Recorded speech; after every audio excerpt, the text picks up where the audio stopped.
A little bit of sleet, snow, and cold rain did not keep voters in the mountains away from the polls on this very important election day. And tonight here at 6 and throughout the evening, we'll have live team coverage of all the big local, regional, and statewide races with crews spread out across the state.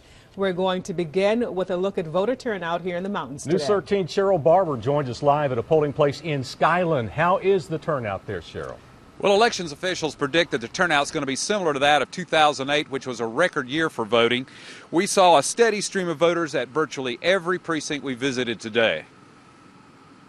I didn't have to go to work today. Neither snow nor rain. So it was great to have the day off. Or an armload of children. Be able to take the kids out and on an important day like today. Could keep this voter from his appointed rounds. So I know a lot of people voted early, so I wasn't really knowing how many would actually be here again in the past. It hasn't been a huge line before, so it wasn't really a shock to see the different lines there. Around Buncombe's precincts, the Election Day story stays the same. A big rush in the morning, a moderate crowd at lunch, another big rush when people get off work.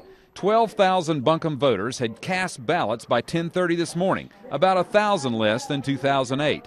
But it appears to poll workers the sloppy weather had little impact on turnout in this presidential election. It's great to come out, no matter what the weather is, to do something that's important as a citizen. It's not too bad. It's not too rainy. In the shelter of her car, Jane Presley wasn't concerned about rain, sleet, or snow.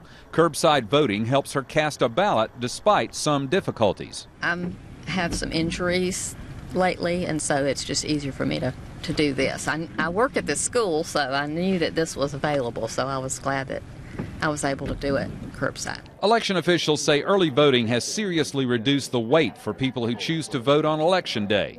And early voting also has reduced the wait for a major chunk of returns after the polls close. Tonight we're looking at 90,000 votes that we're going to report at 7:30. Today we should vote somewhere around 40,000 people.